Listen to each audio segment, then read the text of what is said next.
네, 지난 시간에 이어서 설문 2번 같이 보도록 합니다. 설문 2번 보시면 만일 법원이 갑의 행정소송을 받아들여서 설문 1번에 따르게 되면 소송을 제기할 수 있다고 결론을 내렸었습니다.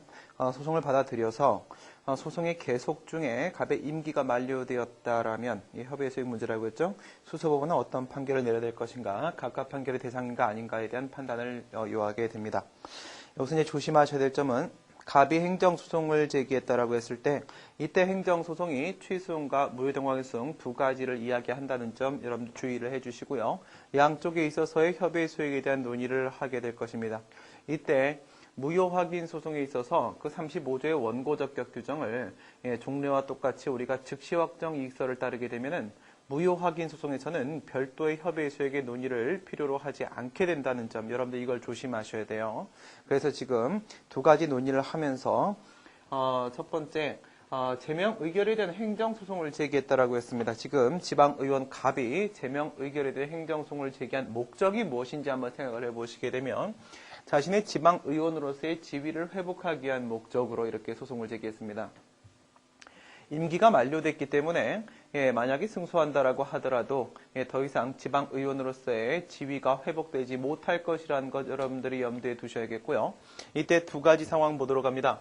첫 번째 취소의 경우하고 두 번째 무효확인소의 경우하고 두 가지를 보는데 그 기준은 취소이 될 것이기 때문에 먼저는 취소에 대해서 함께 살펴보도록 합니다.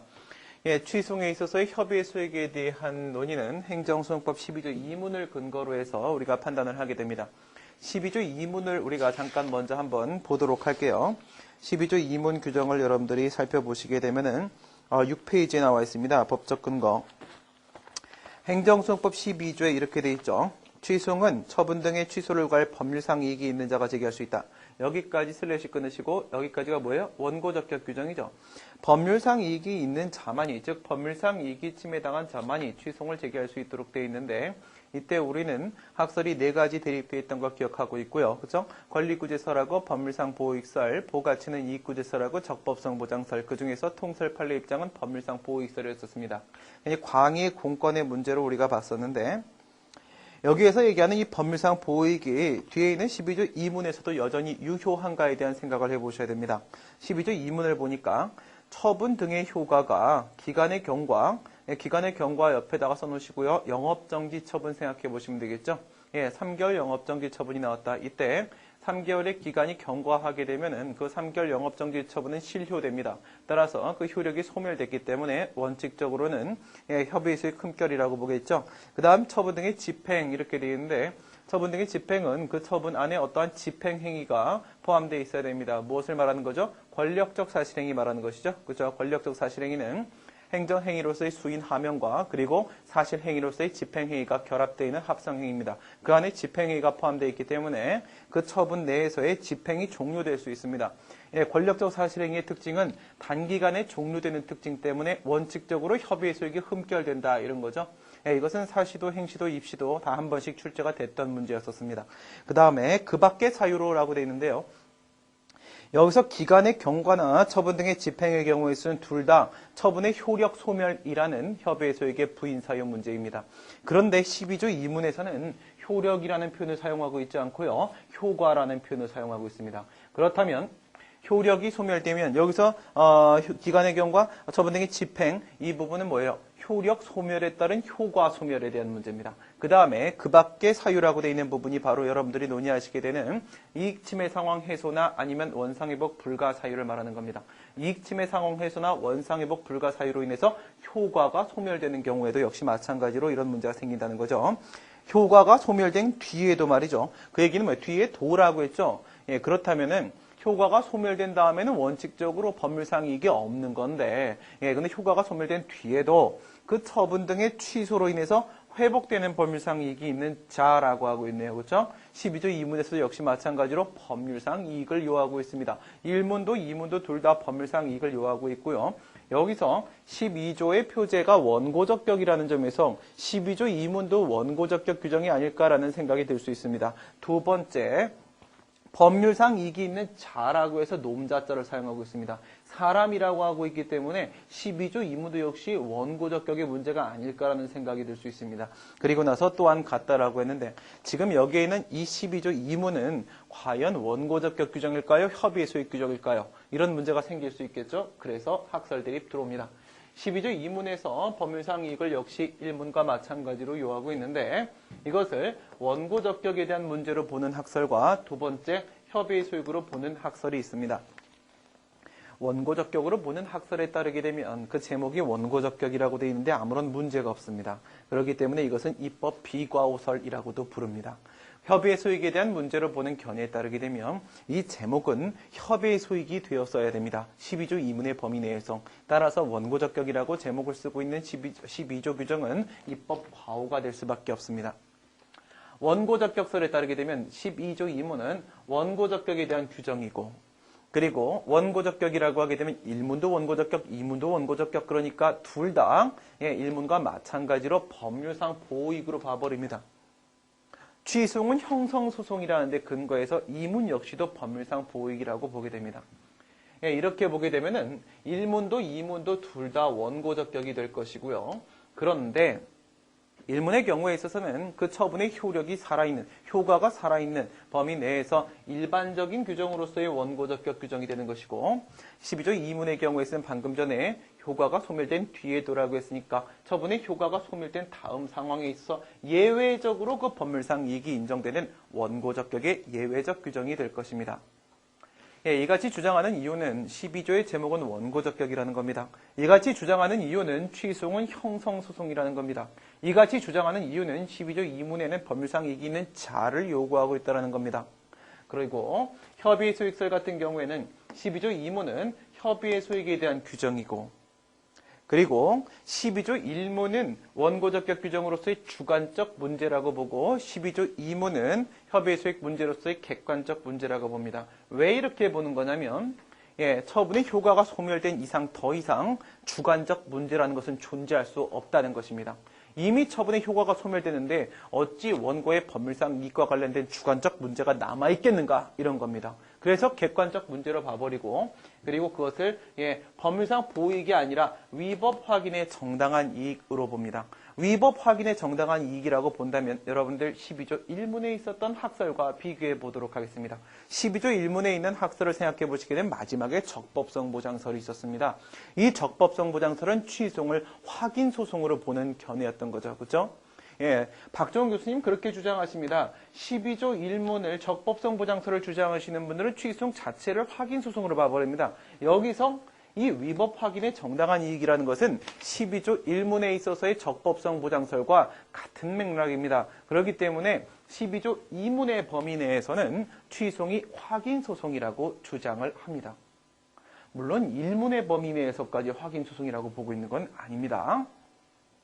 이에 따르게 되면 12조 1문은 원고적격 규정으로서 처분의 효과가 살아있는 상태에 있어서의 원고적격의 일반적 규정이라고 보게 되고 협의의 소익의 문제로 봤기 때문에 12조 2문은 협의의 소익에 대한 규정으로서 처분의 효과가 소멸된 다음 상황이기 때문에 협의의 소익에 대한 예외적 규정으로 봅니다. 이것은 독일과 마찬가지로 12조 2문의 경우에 있어서는 계속적 확인 소송의 상태를 유지하고 있는 것이라고 보는 겁니다. 무슨 말입니까? 처분의 효과가 소멸된 다음에는 그 소송을 각하시키는 건데 맞는데 그럼에도 불구하고 계속 유지를 시킨다는 겁니다. 계속 유지를 시키고 있는 범위 내에서는 더 이상 이것은 정상적인 취소송이 아니기 때문에 이제 각하되었을 취소송을 계속 유지하고 있는 상황이기 때문에 이것은 더 이상 형성소송이 아니라 이제는 그것은 확인소송이라고 보고 있는 것입니다. 판례의 경우에 있어서는 뭐라고 하고 있는지 한번 볼까요? 판례 7페이지를 보시게 되면 판례가 이렇게 말을 해요. 판례는 항고송에 있어서의 소의 이익이 인정되기 위해서는 이라고 하면서 행정소송법 12조를 거론하고 있는 것으로 보아서 이 항고송은 취소송이 맞습니다. 그렇죠? 취소송에 있어서라고 이제 해석하겠습니다. 취소송에 있어서 소의 이익이 인정되기 위해선이라는 표현을 쓰고 있는데요. 판례가 보통 어떤 표현을 쓰는지 한번 생각해 볼까요? 판례는 12조 1문 쪽에 있어서는 원고적격이라는 표현을 씁니다. 그리고 판례는 12조 2문과 관련돼서는 협의의 소익이라는 표현을 쓰지 않고요. 소의 이익이라는 표현을 씁니다. 그러니까 지금 여기서 소의 이익이 인정되기 위해서이라고 하고 있는 것은 바로 지금 판례는 12조 2문 쪽을 고려하고 있는 것입니다. 그리고 나서 행정소송법 12조 소정의 법률상 이익이 있어야 하는 바라고 했기 때문에 지금 12조 2문을 고려하면서 12조 소정의 법률상 이익이라고 했습니다. 그 얘기는 바로 뭐냐면 12조 2문에 있어서의 법률상 이익도 12조 1문의 법률상 이익과 같은 맥락이라고 보고 있는 거죠. 뒤를 보면 더 확실해집니다. 뒤에 보시면 직접적 구체적 이익이 있는 경우에만 해당한다라고 했습니다. 이 표현은 어디서 나왔던 표현이냐면 12조 1문의 원고적격과 관련돼서 판례는 항상 이런 표현을 썼었습니다. 직접적 구체적 이익이다. 이 직접적 구체적 이익은 바로 뭘 말하는 거죠? 공권을 말하는 것이죠. 법률상 보호이익을 말하는 것이죠. 그렇다면은 지금 판례는 12조 2문을 고려하면서도 직접적 구체적 이익이라는 표현을 썼기 때문에 판례는 분명히도 12조 2문을 법률상 보호이익으로 보고 있습니다. 그리고 행정소송법 12조 소정이라고 했기 때문에 전체를 모두 다 원고적격에 대한 문제로 보고 있는 것이죠. 그래서 판례는 이쪽에 원고적격설의 입장을 취하고 있다고 보겠네요. 그런데 다수설의 입장은 협의소익설입니다. 저 역시도 협의소익설의 입장을 취하는데 가만히 한번 생각을 해보도록 하겠습니다. 원고적격설과 마찬가지로 12조 2문의 경우에 있어서 그 제목이 원고적격이냐 아니면 법률상 이익이 있는 자냐 이런 식의 표현을 떠나서 말이죠. 12조 2문까지를 우리가 법률상 보호이익으로 해석을 하게 되면 처분의 효과가 소멸된 다음에 법률상 보호이익이 침해되는 경우가 있습니까? 없습니까? 처분의 효과가 소멸된 다음까지도 법률상 보호이익이 침해되는 경우가 있다는 것을 여러분들이 반증하실 수 있으면 저한테 갖다 주세요. 그러면 시험이 끝날 때까지 무료로 잡아드리겠습니다. 그렇기 때문에 이 12조 2문을 법률상 보호이익으로 보는 순간 12조 2문은 동시에 입법 과오가 돼버립니다. 그래서 어쩔 수 없이 협의소익설의 입장을 취하는 게 맞다는 거죠. 판례 역시도 원고적격설을 취하면서도 결국은 협의소익설의 입장을 취한 것과 동일한 결론을 항상 도출하고 있습니다. 그것을 한번 보도록 하겠습니다. 판례는 이쪽의 입장을 취하고 있습니다. 그런데 우리가 여러분들 원고적격의 12조 1문 논의를 할 때 어떻게 검토했는지 한번 생각해 보세요. 법률상 이익의 의미에 대한 검토를 하고 나서 법률상 이익의 존부에 대한 검토를 하겠죠. 초시생들 답안지 이렇게 쓰시죠. 법률상 보호이익설이 타당하다. 그래서 원고적격이 인정된다. 거부행위 처분성 논의할 때도 그런 식으로 얘기하죠. 신청권의 의미는 대상적격이다. 그래서 거부행위는 처분이다. 그런 의미의 법률상 이익이 있는지, 그런 의미의 신청권이 있는지에 대해서 존부 검토를 해야 결론이 나오는 거 아니겠습니까? 그것은 여기도 마찬가지입니다. 12조 2문의 법률상 이익과 관련돼서 그 의미가 무엇인지를 우리가 원고적격 협의소익, 법률상 보익, 위법 확인의 정당한 이익 이렇게 봤습니다.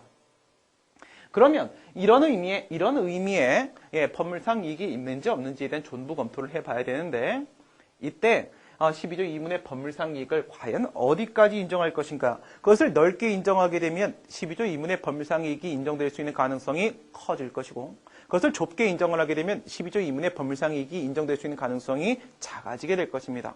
그래서 존부와 관련돼서 여기 인정 범위에 대한 검토를 하게 됩니다. 이쪽에는 학설이 세 가지가 있습니다. 첫 번째는 법률상 보호이익설이 있고 두 번째는 확대된 법률상 보호이익설, 세 번째 위법 확인의 정당한 이익설 또는 위험성 확인 이익설이라고 부르는 학설이 있습니다. 그런데 판례 입장을 한번 보도록 합니다. 판례는 12조 2문을 법률상 보호이익으로 봤습니다. 그렇다면 이 판례 입장은 이렇게 그대로 따라오게 될 겁니다. 그럼 우선 판례는 법률상 이익의 인정 범위 쪽에서 이 법률상 보호이익설 쪽에 초기점을 찍게 되겠죠.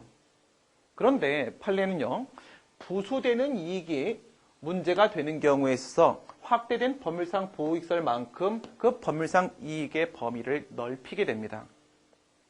그 다음 판례는 이 법률상 보호이익설로 이렇게 초기점을 찍고 나서도 가중 대지처분 규정이 문제가 되는 경우에 있어서는요, 확인소송과 똑같이 위험성 확인 이익설까지 이렇게 그 범위를 넓히게 됩니다.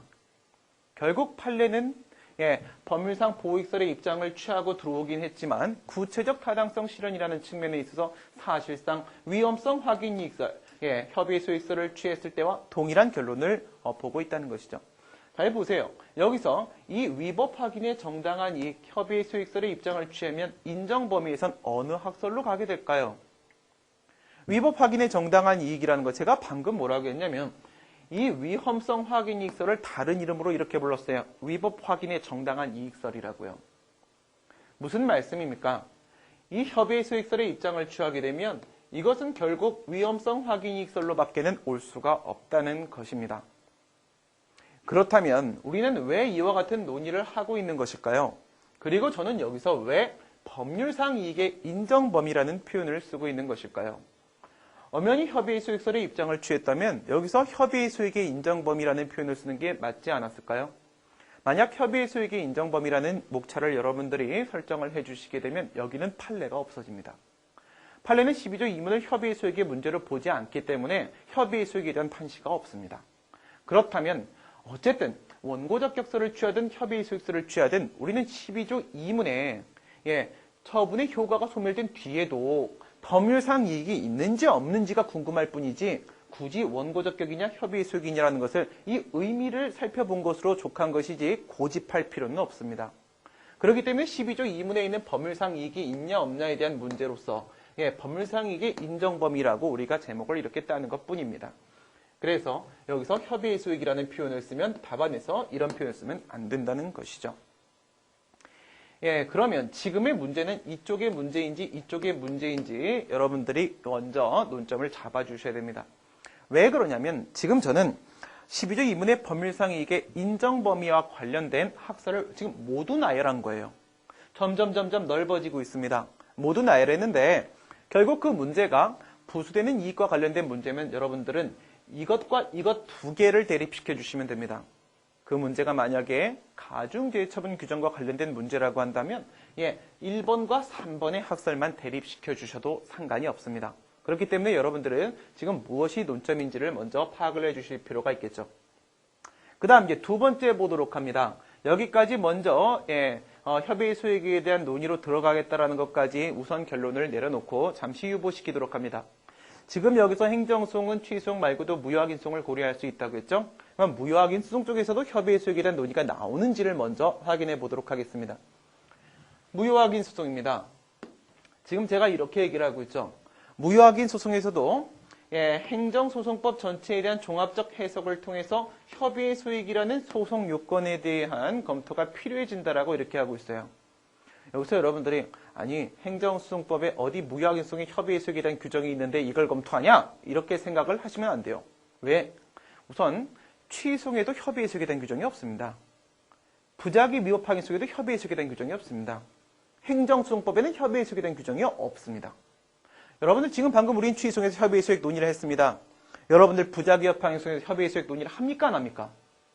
부작위 위법확인소송 도중에 거부 처분이 나오든 아니면 허가 처분, 인용 처분이 나오든 어떤 자귀 처분이 나오고 나면 더 이상 그 부작위의 위법 확인을 할 만한 재판의 필요성이 없기 때문에 협의의 수익 금결로 각하된다라고 봅니다.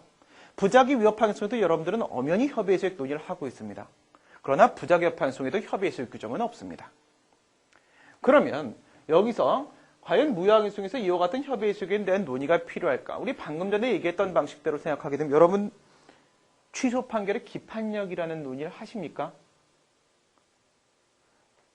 행정소송법의 기판력 규정 보신 적 있습니까? 기판력 규정 없죠. 법원의 재판이기 때문에 당연히 논의되는 협의의 수익이나 기판력이나 이런 논의들이 있는 것뿐이에요. 그러면 지금 그것이 중요한 게 아닙니다. 행정소송법에 무효확인소송의 협의의 수익 규정이 있냐 없냐가 중요한 게 아니라 과연 무효확인소송에서도 별도의 소송 요건으로서 협의의 수익에 대한 논의를 해야 될 것인지가 중요한 문제가 되는 겁니다. 조금 더 구체적으로 들어와 보도록 합니다. 무효확인소송에서 협의의 수익 논의를 할 것인가 말 것인가에 대한 이 결론을 내리기 위해선 선결 문제로서 행정소송법 35조에 있는 무효확인소송의 원고적격 문제부터 해결을 보셔야 됩니다. 종래 판례와 같이 2008년도에 하수도 원인자 부담금 판례가 나오기 이전에는 35조의 법률상 이익을 통설 판례 모두 다 즉시 확정 이익에 대한 문제로 봤었습니다. 만약에 35조에는 법률상 이익을 즉시 확정 이익에 대한 문제로 보게 되면 무효확인소송에서는 협의의 수익에 대한 논의가 없어지게 됩니다. 왜 그러냐면 즉시 확정 이익 안에 포함되어 있는 확인의 이익 그 자체가 이미 구체적 이익 재판의 필요성의 문제이기 때문에 그렇죠. 원고적격 내에서 이미 소의 이익과 관련된 논의를 다 마친 것입니다. 그래서 무효확인성에서 협의의 수익에 대한 논의를 하기 전에 35조의 법률상 이익의 의미를 무엇으로 볼 것인지 한번 판단해 보도록 하겠습니다. 35조에서는 무효 확인을 받을 만한 법률상 이익이 있는 자가 무효 확인소송을 제기할 수 있도록 되어 있는데요. 이 법률상 이익을 무엇인지 와 관련돼서 학설이 법률상 보호익설과 즉시확정이익설 이렇게 두 가지가 대립되고 있습니다. 법률상 보호익설에 따르게 되면 35조의 법률상 이익 안에는 확인의 이익이 포함되지 않는다고 봅니다. 즉시확정이익설에 따르게 되면 35조의 법률상 이익 안에는 확인의 이익이 포함된다고 봅니다. 그렇다면 35조의 법률상 이익을 법률상 보호이익으로 보게 되면은 35조에 있는 법률상 이익과 12조 1문에 있는 법률상 이익은 결국 같아질 수밖에 없겠죠. 우리는 12조 1문의 취소용상 원고 적격을 법률상 보호이익으로 봤습니다. 결국 이렇게 같아지게 됩니다.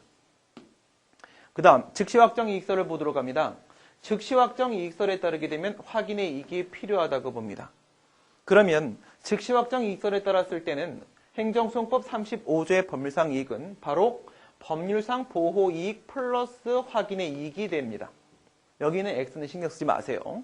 그러면 법률상 보호이익과 확인의 이익 두 가지를 모두 요구하게 되면 위에 있는 이 법률상 보호이익설에 따랐을 때 35조와 밑에 있는 이 35조는 어느 게 더 범위가 넓게 인정됩니까? 여기 추가 요건이 있는 거죠. 그렇죠? 추가 요건이 있게 되면 그만큼 더 좁아지겠죠. 그렇기 때문에 법률상 보호익설에 따랐을 때 35조의 법률상 이익이 더 크게 설정될 수 있고요. 밑에가 더 작게 설정이 될 것입니다. 위에서 35조와 12조 1문이 같다라고 봤으면 밑에서는 35조가 12조보다 작거나 같다라고 볼 수 있겠죠. 그럼 무엇이 타당할까요? 얘는 왜 이런 주장을 하냐면 이런 주장을 합니다. 법률상 보호익설로 보는 것. 제가 방금 전에 취소의 원고 적격과 똑같다고 봤죠. 그럼 얘들은 이런 주장을 할 겁니다. 무효 확인 소송은 취소과 똑같은 거야. 이런 주장을 하게 되겠죠. 어떤 의미에서 그런 주장을 할 수 있을까요? 행정소송법 30조에는 취소의 기속력에 대한 규정을 두고 있습니다. 그런데 38조 1항은 그 기속력 규정을 무효 확인성이 준용하고 있습니다. 결국 그렇다면 무효 확인성과 취소는 다르지 아니하다는 주장을 할 수 있겠죠. 또한 여기서 확인의 이익이라는 건 민사소송에서 확인해소해서 확인의 이익을 지금 끌어올려고 하는 건데 얘들은 이런 주장을 할 겁니다. 행정소송과 민사소송은 그 목적과 취지 자체가 다르다. 뭐라죠? 취소과 같고 민사소송과 다르다라는 주장을 하게 되면 법률상 보호익설의 주장이 가능해집니다. 반대로 주장을 하면 되겠죠? 즉시확정이익설은 무효확인성은 취소과 다르다라고 주장을 하게 될 겁니다. 어떻게 주장하면 되겠습니까? 취소는 아직까지 남아있는 효력을 제거하는 것이다. 공정력을 제거함으로써 그 효력을 부인하는 것이 취소입니다. 그러나 무효확인성이라는 것은 처음부터 효력이 없는 것, 그 효력이 없다는 것을 확인만 받는 것이다. 따라서 취소과 무효확인성은 다른 것이다. 그러면서 무효 확인을 구하는 것이기 때문에 이것은 확인 소송의 성질을 가진다라는 주장을 하게 됩니다. 정리하겠습니다. 위에 법률상 보호익설은 취소과 유사하다라는 주장을 하면서 민사소송과 다르다라는 주장을 하게 되겠습니다. 밑에 있는 즉시확정이익설은 취소과 다르다라는 주장을 하면서 이것은 확인 소송의 성질을 가진다라는 주장을 하게 되겠습니다. 이렇게 두 가지 주장이 나왔는데요. 과연 어느 것이 타당할 것인가? 그럼 먼저 얘들이 얘기하는 이 확인의 이익이라는 것은 무엇이었었는지 한번 보도록 하겠습니다. 제가 아까 그랬죠? 2008년도 이전까지는 통설 판례가 모두 다 즉시확정이익설의 입장을 취했었다. 그럼 판례를 잠깐 보면 되겠네요. 판례를 한번 확인해 보도록 하겠습니다. 35조에서 법률상 이익을 판례가 무엇이라고 보고 있었는지 한번 보도록 할게요. 9페이지 보도록 합니다. 종래 판례, 즉시확정이익설의 입장을 취했던 판례입니다. 행정소송법 35조의 확인을 구할 법률상 이익이라는 것은 이렇게 봤어요. 현재 분쟁으로 법률상 지위에 불안 위험이 있어. 여기까지 슬래시 끊어버리시고 법률상 지위에 불안 위험이 있어. 슬래시 끊고 그 다음 판결로서 그 법률관계의 존부를 확정하는 것이 슬래시 끊고 그 다음 불안 위험을 제거하는 데 필요하고도 적절한 경우 첫 번째 거 동그라미 1번, 두 번째 거 동그라미 2번, 세 번째 거 동그라미 3번입니다. 그렇다면요. 동그라미 1번 봅니다. 법률상 지위에 불안 위험이 있어. 현존하는 법적 지위에 불안이 있어. 동그라미 2번 봅니다. 판결로서 그 법률관계의 존부를 확정. 판결을 통한 권리존부 확정의 필요성. 세 번째 동그라미 3번 봅니다. 그 불안 위험을 제거하는 데 필요하고도 적절한 경우 이거밖에 없다. 보충성 원칙. 다른 유효적절한 권리 구제수단이 없는 경우. 지금 여기서 얘기하는 이 확인해이기의 세 가지 내용을 판례가 모두 다 필요하다고 보고 있죠. 네, 판례는 확인해이기 필요하다고 봤었습니다. 종래 판례는 즉시 확정 이익설의 입장을 취했던 것이 분명합니다. 그렇다면 지금 관건이 되고 있는 확인해이기에서 이 세 가지 내용 중에 이 두 가지는 무엇 때문에 이런 확인해이기 필요하다고 하는 것인지, 그 다음 마지막 세 번째 건은 무엇 때문에 이와 같은 확인해이기 필요하다고 하는 것인지 살펴보겠습니다.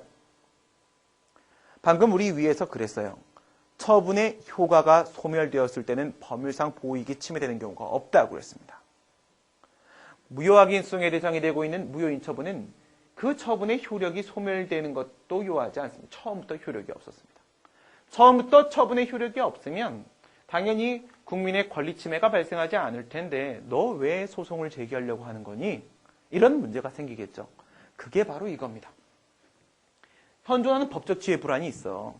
그래서 판결을 통해서 나에게 권리가 있다는 것을 확인받을 필요가 있단 말이야. 이 부분을 얘기하는 거죠. 공무원에 대해서 파면 처분이 나왔습니다. 말도 안 되는 파면 처분이었습니다. 예를 들어서 처분 사유가 존재하지 않는다고 보겠습니다. 얘는 뇌물을 받은 적이 한 번도 없었습니다. 그럼에도 불구하고 사실 오인, 처분 사유가 존재하지 않음에도 불구하고 착오로 인해서 파면 처분을 했습니다. 엄연히 그 파면 처분은 무효인 처분입니다. 그럼에도 불구하고 다음날 가게 되면 무슨 일이 생기겠습니까? 내 책상은 없습니다. 그걸로 끝납니까? 월급이 안 나옵니다. 월급이 가장 중요한 문제죠. 네, 그럼 뭐예요? 얘의 법적 지위에 불안이 발생했습니다. 판결을 통해서 그 파면 처분이 무효라는 것을 확인받을 만한 필요성이 제기됐습니다. 바로 이런 문제입니다. 그 처분의 효력이 없기 때문에 이와 같은 확인의 이익을 요하게 되는 부분이었죠. 세 번째 있는 이 보충성 원칙은 왜 요하게 되는 것입니까? 이게 바로 2008년도에 하수도 원인자 부담금 판례에서 해결을 받던 부분이니까 그걸 통해 해결해 보도록 하겠습니다.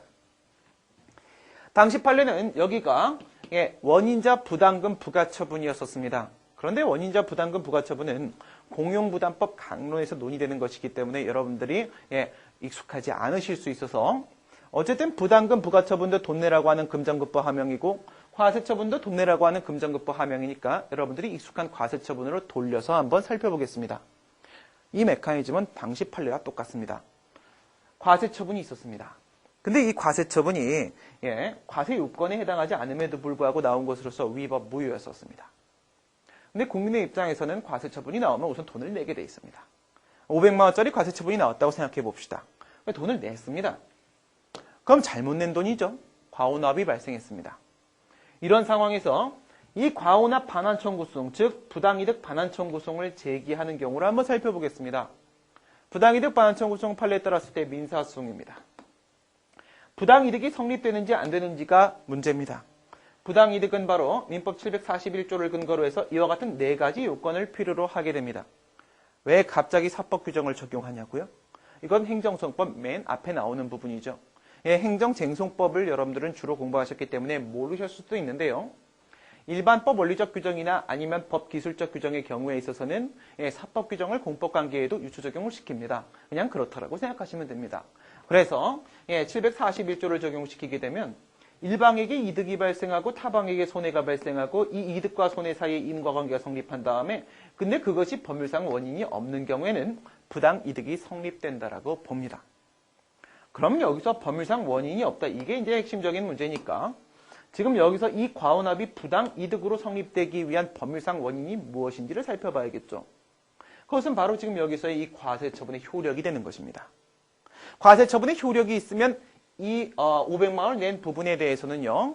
여기에 있는 국가가 이득을 가져가고 그 다음 국민이 손해가 발생한 부분에 대해서는 이 효력이 있으면 법률상 원인이 있습니다. 법률상 원인이 있기 때문에 부당이득이 아니게 되겠죠. 정리합니다. 법률상 원인이 있다 없다는 바로 과세처분의 효력이 있다 없다에 대한 문제라는 거죠. 여기 과세처분의 효력이 있다 없다. 그러면 부당이득 반환 청구성의 수서법원으로서 민사법원이 과연 부당이득이 있는지 없는지를 판단하기 위해서는 뭐에 터치를 가야 됩니까? 행정행위에 터치를 가야 됩니다. 그렇죠? 행정행위에 대한 심사가 필요해집니다. 그래서 이 과세처분이라는 행정행위에 효력이 있다 없다 효력 확인을 할 수 있어야 되는 것이 바로 선결 문제로 등장을 하게 됩니다. 선결 문제는 바로 무엇이냐면 본안 재판을 하기 위해서 필수적으로 해결해야 되는 문제가 바로 선결 문제예요. 여기서 부당이득이 성립되는지 안 되는지를 판단하기 위해서 필수적으로 전제가 되는 문제가 바로 이 과세처분의 효력이 있냐 없냐에 대한 문제라는 것이죠. 여러분들은 구성요건적 효력과 선결 문제가 익숙하지 않을 수 있습니다. 그런데 여기 상황은 전혀 어렵지 않으니까 한번 따라와 보세요. 여러분 행정행위에는 공정력이 있다는 건 알고 계시죠? 공정력과 마찬가지로 구성요건적 효력이라는 게 있습니다. 구성요건적 효력은 뭐냐면 이런 거예요. 행정행위가 위법해서 하자가 있다라고 하더라도 말이죠. 하자가 있다라고 하더라도 그것이 당연 무효가 아닌 한 권한 없는 기관, 그중에서 특히나 권한 없는 법원은 그것을 그 행정행위의 효력을 행정행위가 존재한다는 것을 자신의 판단의 기초 구성 요건으로 삼아야 된다는 겁니다. 권한 없는 법원이라고 했습니다. 그러면 여기서 권한 있는 법원이 누군지만 살펴보시면 되겠죠? 권한 있는 법원은 바로 취송의 수서법원입니다. 여기서 부당이득 반환 청구성의 수서법원은 취송의 수서법원이 아닙니다. 권한 있는 기관이 아니에요. 그럼 권한 없는 법원이거든요. 근데 이 권한 없는 법원은 뭐 하라고요? 행정행위의 효력이 있다는 것을 자신의 판단의 기초로 삼으라는 겁니다.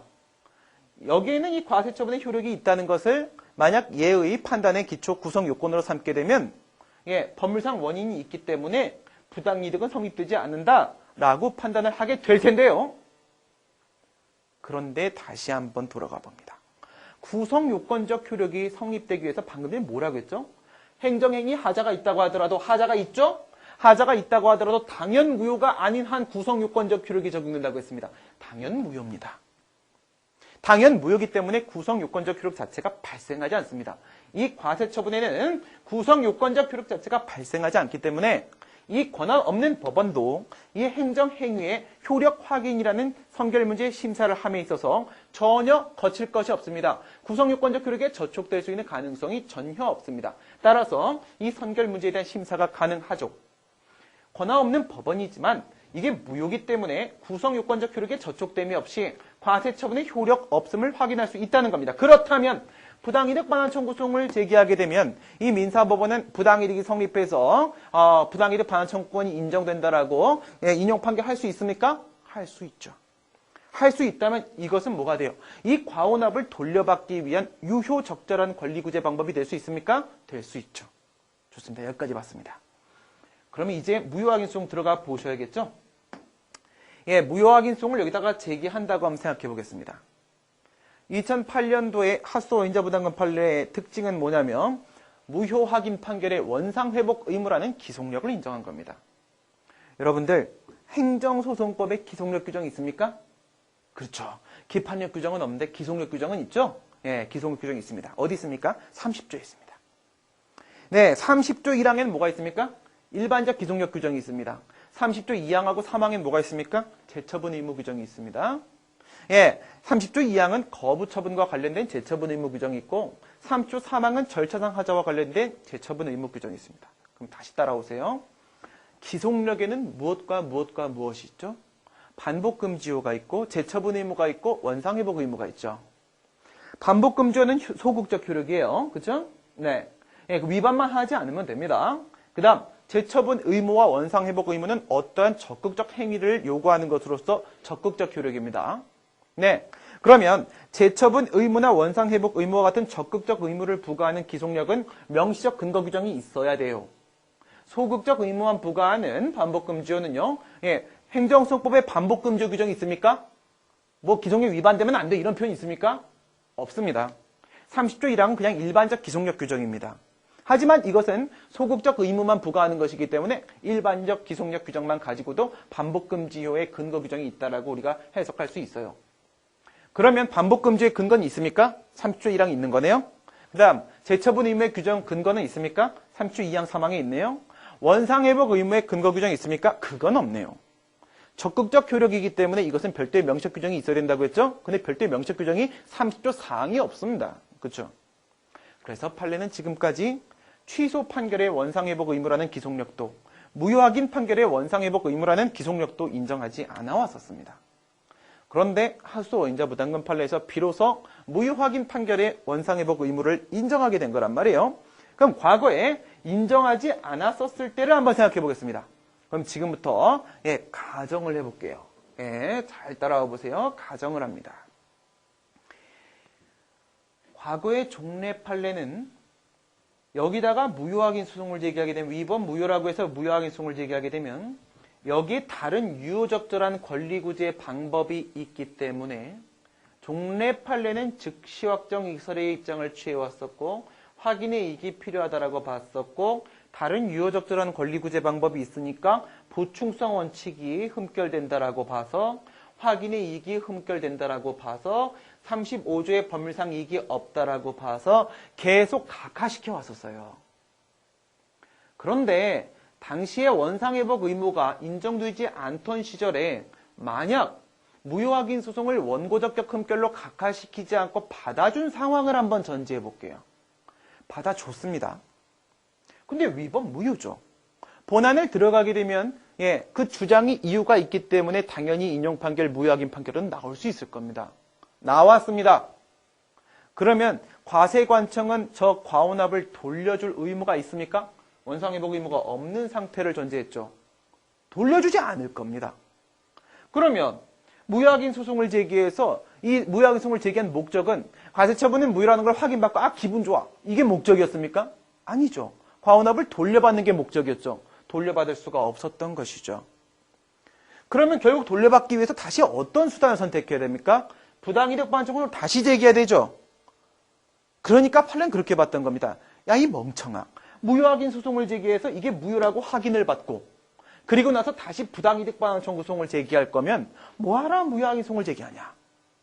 그냥 부당이득 반환 청구 소송만 제기해도 구성요건적 효력에 저촉됨이 없이 얘가 직접 심사할 수 있기 때문에 바로 인용 판결 내려줄 수 있는데 굳이 여기 가서 무효라는 걸 확인받고 오지 않아도 되는데 뭐하러 여기서 무효확인 판결 받고 여기 또다시 부당이득 반환 청구 또 제기하냐 해서 이걸 각하시켰던 거라 이겁니다. 그런데 지금은 어떻게 본다고요? 원상회복 의무를 인정했단 말이죠. 그러면 여기다가 무효확인 소송을 제기하게 되면 어떻게 됩니까? 원상회복 의무를 인정한 이상 소송을 받아줬다고 생각해 보세요. 무효확인 판결 당연히 나오겠죠? 원상회복 의무가 인정되니까 돌려줄 거 아니겠습니까? 그 뒷상황은 생각하지 맙시다. 안 돌려줄 때. 생각해 볼까요? 생각해 보죠 뭐. 반복금지에 위반되면 그 뒤쪽 후속 대책은 어떻게 나옵니까? 판례에 따르면. 반복금지에 위반된 처분은 위법 무효. 그렇죠? 위법 무효니까 내 권리침해로 연결 안 되죠. 동일한 처분을 다시 한다고 해도 권리침해로 연결되지 않습니다. 만약에 법적 지위에 불안이 있으면 다시 무효확인 소송 제기하면 됩니다. 두 번째, 재처분 의무. 재처분 의무 불이행하면 어떻게 됩니까? 행정소송법 34조의 간접관계 규정이 있지 않습니까? 1심 법원에 간접관계 신청하면 됩니다. 그런데 원상회복 의무를 인정시켰다고 했을 때 원상회복 의무를 불이행하고 근데 안 돌려주면 어떡합니까? 마치 간접관계 규정이 있듯이 그 뒤에 어떤 부대장치가 마련되어 있습니까? 있을 리가 없죠. 원상회복 의무 규정이 없는데 그에 따른 불이행 시의 상황을 어떻게 대처하겠습니까? 그에 대한 규정도 당연히 없겠죠. 그래서 우리가 배우는 게 바로 공법상 결과제거 청구 소송 아닙니까? 그렇죠? 네. 그래요. 이제 원상회복 의무를 인정을 하게 됐으니까 그 뒤쪽 상황 생각하지 마시고 돌려받을 수 있게 되는 겁니다. 정상적으로 생각하면. 그렇죠? 그러면 무효확인 소송을 제기해도 돌려받을 수 있으니까 권리구제가 되고 부당이득 반환 청구 소송을 제기해도 돌려받을 수 있으니까 권리구제가 되고 무효확인 소송은 이제 부당이득 반환 청구 소송이 없어도 권리구제를 할 수 있는 수단이 될 수 있습니다. 그렇다면 이젠 뭐가 필요 없어진 거예요? 보충성 원칙이 필요 없어진 거죠. 다른 유효적절한 권리구제 수단이 있냐 없냐에 대한 판단은 이제 필요가 없어진 겁니다. 그러면 판례 확인합니다. 9페이지에 있는 최근 판례를 보시게 되면 이렇게 얘기하고 있습니다. 행정소송법의 무효확인 소송에 보충성에 대한 명문 규정이 없다. 그리고 밑에 보시면 직접적 구체적 이익 침해되면 충분하지 그거 외에 별도의 보충성이 요구되는 건 아니다. 직접적 구체적 이익은 바로 이 법률상 보호이익을 말하는 것이라는 것. 그 뒤에 보시면 다른 직접적인 구제수단, 바로 이거죠. 부당이득 반환 청구소송. 다른 직접적 구제수단이 있는지 여부를 따질 필요가 없다. 보충성 원칙은 이제 필요 없어졌다라고 얘기한 겁니다. 그러면 이 확인의 이익의 핵심 요소는 바로 보충성 원칙이었습니다. 이건 원상회복 의무 때문에 논의가 됐던 거죠. 이제 이게 인정이 됐으니까 이건 필요가 없어졌습니다. 그러면 이게 필요가 없어진 겁니다. 이게 필요가 없어지잖아요. 보충성 원칙이 필요 없어졌습니다. 보충성 원칙이 필요 없어졌습니다. 이게 핵심이었습니다. 그러면 확인의 이익이 필요 없어졌습니다. 확인의 이익이 필요 없습니다. 다시 파란색 따라오세요. 그러면 법률상 보호이익에 대한 문제로 이렇게 넘어가게 됩니다. 근데 이게 3번이었죠? 4번 생각해 보세요. 보충성 원칙 문제는 원상회복 의무를 인정함으로써 해결을 받다고 치세요. 이건 해결이 안 됐잖아요. 현존하는 법적 지위의 불안과 판결을 통한 권리존보 확정 필요성에 대한 문제는 무효확인성의 대상 처분이 효력이 없기 때문에 논의됐던 부분인데, 그러면 이 원상회복 의무 인정됐다고 해서 무효확인성이 효력 있는 처분에 대해서 제기한 소송입니까? 아니죠. 그럼 그대로 남아있는 문제잖아요. 그렇죠? 그러면 여기서 확인의 이익을 없애버리고 나면 이 친구들은 미아가 돼버립니다. 그럼 이 친구들의 주소를 찾아줘야겠죠. 주소를 찾아주는 게 바로 협의의 소익에 대한 문제로 올라가게 되는 겁니다. 그렇죠? 그래서 여기서 이제 현존하는 법적 지위에 불한 판결을 통한 권리존보 확정 필요성에 대한 문제로 넘어간다는 거죠. 이제 정리합니다. 무효확인 소송에서 협의의 소익에 대한 논의를 해야 될 것인지에 대한 판단을 하기 위한 선결 문제로서 35조에 대한 논의를 해봤고, 35조에 대한 논의에서 이제는 법률상 보익설의 입장을 취하게 되고, 이것이 다수설, 이것이 판례의 입장이기 때문에 더 이상 확인의 이익이 필요 없어졌고, 여기서 미아가 됐던 1번, 2번의 이 내용이 위로 올라가서 협의의 소익을 구성하게 되기 때문에 무효확인 소송에서도 이제 여러분 답안지에서는 협의의 소익에 대한 논의가 나와야 되는 것이겠죠. 그러면 취소과 무효확인 소송에 대한 문제가 다 끝났어요. 취소에서 12조 2부는 협의의 소익에 대한 문제로 봤고, 무효확인 소송에서도 협의의 소익에 대한 논의가 필요하다고 봤으니까 이제 협의의 소익이 인정되는지에 대한 판단만 하면 되겠죠. 협의의 소익에 대한 논의는 이렇게 2단계로 이루어져요. 첫 번째, 협의의 소익 부인 사유가 발생해야지만 문제가 발생합니다. 그 다음에 예외적 인정 사유 쪽에서 논점이 걸리게 됩니다. 부인 사유에는 무엇과 무엇과 무엇이 있냐면, 첫 번째, 처분의 효력이 소멸되는 경우, 12조 2문에서 아까 봤을 때 어떤 게 있었냐면 기간의 경과 집행의 종료라는 게 있었습니다. 그 다음에 그 밖의 사유라는 게 있었는데 그 밖의 사유가 바로 여기에는 이익침해 상황에서와 원상회복 불가 이 문제입니다. 여기는 영업정지 처분이나 권력적 사실행위 등이 문제가 된다라고 말씀을 드렸었고요. 이익침해 상황에서는 여러분들 어떤 거 얘기하는 겁니까? 대표적인 판례가 바로 국공립 고등학교 학생에 대한 퇴학 처분이죠. 고등학교 졸업장은 왜 필요한 거죠? 대학 입학 자격을 취득하기 위해서 필요한 거죠. 근데 이 친구가 만약에 대학 입학 자격을 취득할 수 있는 검정고시를 통과했다라고 하게 되면 더 이상 졸업장을 받지 못한 문제는 이익침해 상황이 이제 해소된 상태라고 볼 수 있습니다. 그 다음에 원상회복 불가에 대한 문제는 지금의 문제처럼 지방의회 의원에 대해서 의원이 제명 의결에 대해서 취소를 제기한 경우, 또한 공무원에 대한 파면 처분이 나온 경우 두 가지 상황이 대표적으로 논의가 됩니다. 지방의회 의원에 대한 제명 의결에 대해서 취소를 제기한 경우에는 임기가 만료되었을 때 더 이상 지위가 회복될 수 없다는 점에서 원상회복이 불가능하다는 문제가 생기고, 공무원에 대한 파면 처분이 나왔는데 파면 처분에 대한 취소를 제기한 상태에서 정년에 도달합니다. 아까 임기 만료, 지금은 정년 도달. 정년에 도달했을 때 이때 뭐예요? 파면 처분에 대한 취소 판결을 받는다고 하더라도 공무원으로서의 지위가 회복되는 것이 아니기 때문에 원상회복이 안 된다라는 문제가 생깁니다. 그렇다면 지금의 문제는 임기 만료에 따라서 지방의원 지위가 회복되지 못한다라는 원상회복 불가와 관련된 문제에서 문제 상황이 발생한 거죠. 그렇습니다. 그 다음 두 번째, 얘네들 간의 관계를 한번 보도록 하겠습니다. 예외적 인정 사유에는 부수되는 이익에 대한 문제하고 가중계처분 규정에 대한 문제하고 이 두 가지 상황이 설정이 될 수 있는데요. 물론 이거 말고도 그런 게 있습니다. 다른 유효적절한 권리구제 방법이 없을 때. 근데 이런 식의 문제는 여러분들이 공급 거부 요청과 공급 거부, 간호사업 제한 요청과 간호사업 제한, 또는 소방서장의 동의 거부와 그에 따른 건축허 거부, 이런 문제에서 출제가 되는데 여러분들에겐 출제될 가능성이 전혀 없기 때문에 신경 안 써도 됩니다. 그럼 이거 두 개만 가지고 들어오시면 됩니다. 이렇게 했을 때 여기서 처분의 효력 소멸, 영업정지 처분 이렇게 타고 들어와 보세요. 이렇게 타고 들어오게 되면 이런 경우 볼까요? 행정법규를 1회 위반하면 3개월 영업정지, 2회 위반하면 6개월 영업정지, 3회 위반하면 영업허가 취소, 이렇게 해서 점점 가중된 제재처분이 나온다고 생각해 보도록 하겠습니다. 근데 첫 번째 영업정지 처분을 받았습니다. 1회 위반했습니다. 3개월짜리 했습니다.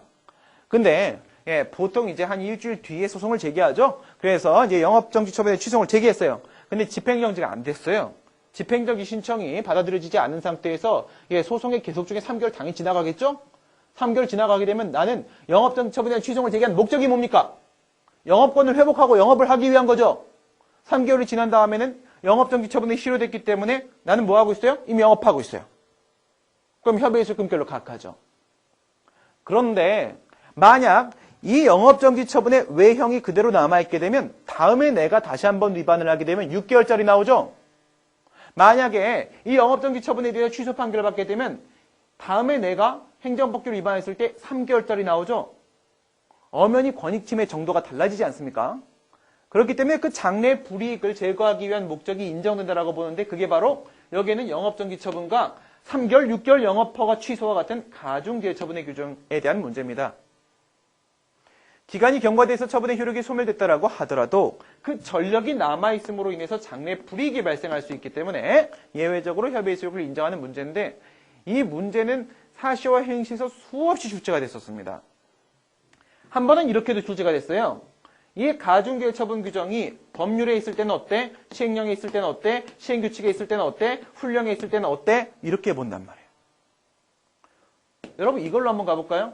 이걸로 가볼까요? 법률상 보호익설. 법률상 보호익설에 따르게 되면 법률상 보호익이 침해되었을 때만 그 법률상 이익이 인정될 수 있기 때문에 법률상 위험이 있어야 되는데요.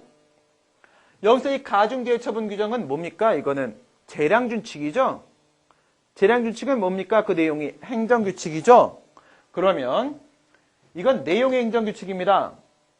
판례는 시행령 형식의 행정규칙은 법규성을 인정하고 법이라고 보고 시행규칙 형식의 행정규칙은 법규성을 부정하고 법이 아니라고 봅니다. 그러면 판례에 따르게 되면 얘네 둘은 법이고 얘네 둘은 법이 아닙니다. 그렇죠? 그러면 얘네 둘의 가중제해 처분 규정이 있는 경우에는 법률상 보호익설의 입장에 취하게 되면 법률상 이익이 인정될 수 있지만 판례에 따르게 되면 시행규칙 형식의 행정규칙이나 훈령 형식, 행정규칙 형식의 행정규칙은 법규성이 부정되기 때문에 이렇게 보면 법률상 보호익설에 따랐을 때는 법률상 이익이 인정될 수 없습니다. 우리 식으로 치게 되면 협의의 소익이 인정될 수 없습니다. 그런데 판례가 아까 하수도 원인자 부담금 이번엔 뭐예요? 환경영향평가, 그렇죠? 예, 환경영향평가법 시행규칙에 가중제해 처분 규정이 있었을 경우에 있어서 환경영향평가 대행업자 사건이었는데요. 여기에 있었어요. 여기에 가중제해 처분 규정이. 판례는 이거 법 아니라고 봤단 말이죠. 근데 판례가 뭐라고 했냐면 그것이 법규 명령인지 여부와 관계없이 법률상 이익이 인정될 수 있다라고 함으로써 실제로 어떻게 사실상 위험성 확인이 있어요. 아까 판례 그랬죠. 이렇게 따라 들어온 다음에 여기서 가중제해 처분 규정 문제가 되면 거의 위험성 확인 이설까지 내려버린다고. 그렇죠? 그래서 판례는 지금 이거 4개 상황 모두 다 그 협의의 수익. 판례는 물론 협의의 수익으로 보지 않죠. 법률상 이익을 인정을 합니다. 이게 뭐냐면 이 처분의 효력 문제가 나오면 예외적 인정 사유는 일로 연결된단 말이에요. 알겠죠? 그 다음에 이익침해 상황에서 아까 전에 국공립학교 퇴학처분 이렇게 나오게 되면 이건 어디로 연결되냐면 이쪽으로 연결되는데 그 중에서도 이쪽에 인격적 이익에 대한 문제로 연결됩니다. 판례는 뭐라고 하나요? 국공립고등학교 학생으로서의 명예와 신용이 인정될 수 있기 때문에 예외적으로 법률상 이익이 인정될 수 있다라고 보죠. 이건 이쪽으로 연결됩니다. 지금의 문제는 바로 원상회복 불가 문제인데요. 이 원상회복 불가 문제는 부수되는 이익으로 연결이 되는데 그 중에서 재산적 이익에 대한 문제로 이렇게 연결되는 문제입니다. 여러분들이 이미 문제가 어디로 흘러갈 것인지를 알고 있으면 문제를 풀기가 더 쉬우시겠죠? 이쪽으로 연결이 된단 말이에요. 그러면 종래 판례하고 최근 판례를 한번 비교를 해보도록 하겠습니다. 종래 판례는요. 지방의회 의원에 대한 제명 의결이 나오고 그에 대해서 취소를 제기했을 때 법률상 이익, 12조 2문에 법률상 이익이 있냐라고 한다면 이렇게 말했어요. 이미 임기가 만료된 이상 의원으로서의 지위가 회복될 수 없기 때문에 각하의 대상이다 라고 했습니다. 안 믿으시겠다고요? 그럼 같이 보도록 하겠습니다. 7페이지 맨 끝에 보세요. 위법한 처분의 취소를 한다고 하더라도 원상회복이 불가능한 경우 이거 지금 임기 만료 상황이거든요. 지금 여기서 이 원상회복 불가로 잡고 있죠. 불가능한 경우에 그 취소를 구할 소외이익이 없다. 임기 만료된 지방의회 의원이, 그러니까 원상회복 불가 사유 발생하면 각하 대상이다. 우선 이렇게 전제를 깔았고요. 임기 만료된 지방의회 의원이 군의회 상대로 의원 제명처분 취소를 승소하더라도 의원으로서 임기 만료되었으니까 지위가 회복될 수 없는 것이기 때문에 소를 유지할 법률상 이익, 12조 2문의 법률상 이익이 없어서 각하해야 된다라고 했죠. 종래 판례 어떻게 봤다고요? 지방의회 의원 지위 회복 불가에 따른 법률상 이익 흠결로 각하. 이렇게 봤었습니다. 그러면 최근 판례 보도록 합니다. 지방의회 의원에 대한 제명 의결 취소의 계속 중에 똑같은 상황이죠. 임기가 만료됐어요. 임기가 만료된 사안에서 제명 의결의 취소로 의원의 지위는 회복될 수 없는 게 역시 마찬가지지만 의원의 지위는 회복될 수 없는 것. 이거는 똑같지만 제명 의결된 시점으로부터 임기 만료된 시점까지 그 기간에 해당하는 월정수당. 구의원 같은 기초의원 얼마 받죠? 1년에? 연봉 얼마예요? 5천. 한 달에 어느 정도 받아요? 500. 500 정도 받죠? 만약 이거 3개월이면 1,500이에요. 5개월이면 2,500이고. 그쵸? 그러면 그거는 분명히 뭐예요? 법률상 이익이 맞아요? 여러분들한테 1,000만 원이 작은 돈이에요?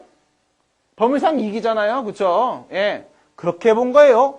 월정수당을 지급구할 수 있는 이익이 인정된다. 왜 판례가 입장을 바꿨을까요? 2006년도 이전, 2006년도 이후입니다. 2006년도 이전에 명예직이었을 때가 있었다 이겁니다. 아시는 분은 아시지만, 저는 과거에 그쪽에 일을 좀 했었어요. 그런데 구청장이랑 같이 뭐 정책을 짜다가 구의원들을 만나러 가야 될 일이 있었습니다. 만나러 갔어요. 당시는 2002년도였었습니다. 구의원들을 만나면 좀 이렇게 뭔가 좀 레벨이 되시는 분들일 거라고 막 예상을 하고 갔어요. 저 혼자 가야 되는 상황이었거든요. 그래서 이제 서류를 들고 막 갔어요. 정말 잘해주시더라고요. 모든 구의원분들이. 잘해주시는데 저는 이제 처음 보고 깜짝 놀랐어요. 이게 의원이야 깡패야? 구별이 안 됩니다. 왜? 명예직이었어요. 명예직. 2006년도에 유급제가 되면서부터 월정수당이란 걸 받기 시작했다 이겁니다. 그렇다면 이 당시에는 명예직이었기 때문에 월정수당 같은 재산적 이익이 전혀 결부되지 않았었단 말입니다. 그렇기 때문에 당시에는 지방의원의 의원 회복, 지위 회복 문제 밖에는 없었던 것이죠. 그렇죠? 지금은 예외적으로 이렇게 이제 이거를 그러면 아까 우리 얘기했던 거 이 원상 회복 불가에 대한 문제 얘기하면서 지방의회 의원에 대한 제명 의결에 대한 문제 말고 공무원에 대한 파면 처분 얘기도 했죠. 그럼 공무원에 대한 파면 처분이 나왔는데 취소를 제기했는데 정년 도달했다. 이때는 협의수익 인정될 수 있을까요? 없을까요? 인정될 수 있죠. 여긴 뭔데요? 퇴직급여 청구. 아시겠죠? 여긴 급여 청구에 대한 문제, 여기는 월정수당에 대한 문제, 역시 재산적 이익이 걸린다 이겁니다. 여기서 이 부수되는 이익 중에서 재산적 이익이 회복될 수 있기 때문에 뭐라고요? 회복될 수 있는 법률상 이익이 있기 때문에 법률상 이익이 인정될 수 있다. 그러면 결론 다 나왔네요. 답안을 통해서 마무리를 해보도록 하겠습니다. 5페이지 보시면 설문 2의 해결입니다. 계속 중에 임기가 만료됐습니다. 첫 번째 줄에 임기 만료 밑줄 그시고 오른쪽에 승소 판결 밑줄, 그 다음 두 번째 줄에 지위 회복 X입니다. 따라서 오른쪽에 협의 수익 흠결 각하 밑줄 그시고 이게 핵심 쟁점입니다. 지금 여기서 소송을 제기하는 것은 네 번째 줄에 취소성 밑줄, 오른쪽에 무효확인수성 밑줄 두 가지 상황을 전제해야 됩니다. 무효확인수성도 취소성도 12조 2문도 협의수익의 문제로 처리할 것이고 무효확인수성에서도 협의수익 논의할 거기 때문에 협의수익이 무엇인지 먼저 언급합니다. 구체적 이익과 현실적 필요성을 말하는 것이다. 여러분 답안 쓸 때는 지금 우리가 설명을 할 때는 여기서 12조 2문 35조 논의하고 나서 부인사유, 예외적 인정사유 들어갔지만 여러분 답안 쓸 때 이렇게 하는 게 편합니다. 먼저 부인사유 어떤 것들이 등장할 것인지를 한번 쭉 깔아주십니다. 그래서 처분의 효력소멸과 이익침해 상황에서 원상회복 불가를 먼저 깔아놓고 그 중에 하나를 고릅니다. 고르게 되면 지방의원의 지위 회복이 안 되기 때문에 세 번째 줄에 원상회복 불가능한 사유 밑줄 이쪽에 하나 걸렸다라고 보시고 다음 넘어가시면 됩니다. 그 다음 페이지 6페이지 보시게 되면 예외적 인정사유를 또 깔고 들어갑니다. 첫 번째 부수되는 이익 깔고 두 번째 가중죄 처분 규정 깝니다. 그래서 마지막 줄에 보시게 되면 승소 판결을 통해 회복되는 재산적 이익이 인정되는지 검토하겠다라고 해서 사실상 방향을 정해버립니다. 그래서 재산적 이익 밑줄 그시고 부수되는 이익에 대한 문제로 들어가겠다는 겁니다. 그 다음에 여기서 이제 취소에 대한 문제로 들어와서 12조 2문의 법률상 이익의 의미, 인정범위 논의로 들어갑니다. 그래서 법적 근거 12조 2문 아까 우리 같이 봤었습니다. 그 다음 법률상 이익의 의미는 밑에 원고적격설, 협의소익설 이렇게 입장 대립이 있었습니다. 다음 페이지 보시게 되면 판례는 우리 아까 봤던 판례죠. 소의 이익이라고 표현을 하고 있고 오른쪽에 12조 소정이라고 표현을 하고 있기 때문에 지금의 항고송은 취소에 대한 문제고 소의 이익이라는 표현에서 12조 2문에 대한 문제라는 것 우리가 알 수 있고 직접적 구체적 이익이라고 했기 때문에 원고적 격설의 입장을 취해서 법률상 보이익으로 보고 있다는 것 우리가 해석해낼 수 있습니다. 그렇다면 판례는 원고적 격설의 입장을 취하고 있고요. 말씀드린 대로 처분의 효력이나 효과가 소멸된 다음에 법률상 보이익이 침해되는 경우는 전혀 존재할 수 없기 때문에 협의 수익설의 입장이 타당하다라고 보게 되면은 12조 1문은 원고적격에 대한 규정인데 효력이 있을 때에 있어서의 일반적 규정, 12조 2문은 효력이 없을 때에 있어서의 협의 수익의 예외적 규정 처리를 할 수 있습니다. 그러나 양가로 4번에서 법률상 이익의 인정범위라고 표현을 하고 있는 걸 조심하셔야 됩니다.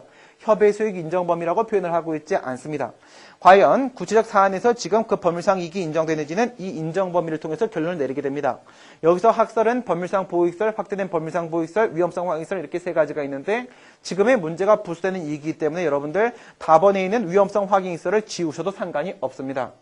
판례로 넘어가시게 되면 종래 판례의 경우에 있어서는 임기 만료된 경우에 있어서 각하 대상이라고 했는데 최근 판례에 따르게 되면 동그라미 하나만 치겠습니다. 월정수당 지급 이겁니다. 월정수당 지급받을 수 있기 때문에 지금은 인정을 하고 있다. 확대된 법률상 보익설의 입장입니다. 우리는 어느 학설의 입장을 취하냐면 실질적 권리구제 차원에서 위험성 확인이익설 이렇게 되어 있는데요. 방법을 알려드리겠습니다. 부수되는 이익이 논점인 경우에 있어서는 세 개 다 보여주지 않고 이거 두 개만 보여도 된다고 했죠? 이럴 때는 실질적 권리구제 차원에서 확대된 법률상 보익설이 타당하다 이렇게 처리하시면 됩니다. 만약에 문제가 가중기재 처분 규정 문제라고 한다면 1번과 3번을 대립시키라고 했죠? 이럴 때는 실질적 권리구제 차원에서 위험성 확인이익설 타당하다라고 하시면 됩니다. 그러면 지금은 왜 부수되는 이익 문제임에도 불구하고 제가 위험성 확인이익설이라고 말했나요? 학설을 세 개 다 소개했기 때문에 그렇습니다. 여러분들이 두 개씩 소개하실 때는 방금 말씀드린 대로 이쪽으로 보내주거나 이쪽으로 보내주거나 해주시면 되겠습니다. 소개를 보도록 합니다. 유급제 동그라미 칩니다. 유급제가 됐기 때문에 두 번째 줄에 월정수당 지급 밑줄 그시고 나서 확대된 법률상 보익설에 따르더라도 이거죠. 왜냐하면 제가 위에서 위험성 확인설을 취했기 때문에 그렇습니다. 만약 여러분들이 이거 두 개를 대립시키고 이걸로 가시게 되면 그냥 얘기하시면 됩니다. 확대된 법률상 보익설에 따랐을 때 법률상 이익이 있다 이렇게 처리하시면 되겠고요. 그 다음 무효확인성 들어갑니다. 무효확인성 들어갔을 때는 먼저 협의의 수익에 대한 논의를 하기 위해서 35조의 원고적격 논의부터 나와야 됩니다. 그래서 원고적격부터 들어간 겁니다. 35조의 법률상 이익과 관련해서 9페이지 넘어가시게 되면은 법률상 보익설입니다. 즉시확정이익설, 즉시확정이익설입니다. 이렇게 대립을 시키시고 아까 말씀드린 대로 얘는 취소음과 똑같다. 그 다음 미소음과 다르다. 얘는요. 취소음과 다르다. 확인수송이다. 라고 처리했습니다. 종래 판례는 즉시확정이익설 입장 취합니다. 이거 우리 아까 봤었고요. 판례가 이거 세 가지 모두 다 언급했었습니다. 최근 판례에 따르게 되면은 이것도 아까 우리가 봤었습니다. 다른 직접적 구제수단이 있는지 여부를 따질 필요가 없다라고 해서 이게 필요 없다라고 봤습니다. 사안의 검토, 무효확인 판결의 원상회복 의무를 인정하는 이상 이게 필요 없는 건 어쩔 수 없는 겁니다. 그래서 이제는 법률상 보익설의 입장이 타당하다고 합니다. 그렇다면 이제 이건 단순히 무슨 문제가 돼요? 원고적격에 대한 문제가 됩니다. 지금 원고적격에 대한 문제를 얘기했으니까 말씀드립니다. 맨 끝에 뭐라고 돼 있나요? 35조 단순히 법률상 보익만 인정되면 되죠? 법률상 이익만 인정되면 됩니다. 그런데 지금 갑은 누군가요? 제명 의결 처분의 직접 상대방이죠. 원고적격 전혀 문제되지 않습니다. 원고적격 얘기 나왔기 때문에 드립니다. 그 다음 협의 수익 들어가게 되면 위에서 유급제화에 따른 월정수당을 근거로 해서 협의 수익 인정시켰듯 여기 이것도 똑같아요. 이것도 역시 마찬가지로 월정수당 근거로 합니다. 돈 받지 못하는 법적 지위의 불안이 있고 지금 이 제명 의결 처분이 무효라고 확인을 받아야지만은 월정수당을 받을 수 있는 기회를 얻을 수 있다. 그래서 확정의 필요성이 인정된다라고 하게 되면 취소용도 무효확인성도 다 마찬가지로 협의 수익이 인정된다라는 결론이 나오겠네요. 지금까지 53회 행정고시 기출문제 적용기타 제3문에 있어서 제명 의결에 대한 행정소송과 관련된 논점들을 같이 살펴보았습니다. 수고들 많이 했습니다. 수고하셨습니다.